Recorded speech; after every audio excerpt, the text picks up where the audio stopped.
I'm Scott Margolin, Vice President of Technical here at Tyndale, and welcome to our new series, The Spin Cycle. The focus of today's episode is liquid chlorine bleach. Now, of course, all of the labels in arc-rated and flame-resistant clothing say that the use of liquid chlorine bleach is prohibited, and it is. We're not advocating that you use liquid chlorine bleach, but the spin has been, on the rental uniform sales tactic side, that any exposure to liquid chlorine bleach would immediately cause the flame resistance of that garment to be removed. Let's take a look at what 50 cycles of liquid chlorine bleach does, if anything, to full-scale garments in a full-scale arc flash. First, we want to take a look at our control garment to see what a new arc-rated garment looks like in an arc of this size.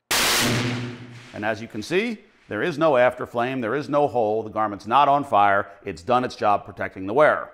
Now let's compare that control against contamination with 50 cycles of liquid chlorine bleach. You can clearly see that it says bleach on the coverall, and it looks exactly the same as the control, right? There is no afterflame, there is no hole. The garment is discolored, but it has done what it is supposed to, which is char instead of burning.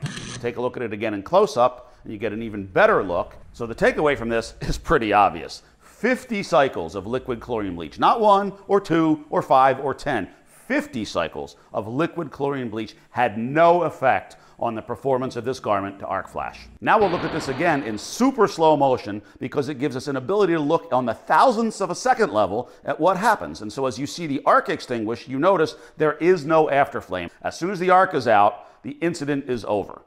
Now let's take a look at them side by side in split screen. What we're looking at now is apples to apples. These are the same mannequins, the same garment, the same day, the same arc intensity, and as you can see, the same net result. How big an issue was this ever really going to be anyway? The fact is that there is essentially no white flame-resistant or arc-rated clothing, and people don't bleach colors to begin with. So almost by definition, any bleaching that occurs here would be accidental. Now again, Tyndale does not endorse, we don't recommend that you use liquid chlorine bleach with your arc-rated and flame-resistant apparel. It is prohibited, but it is equally important that we all understand that an accidental bleach or 2 or even 5 or more has no effect on either the flame resistance or the arc protection afforded by that garment. Thank you.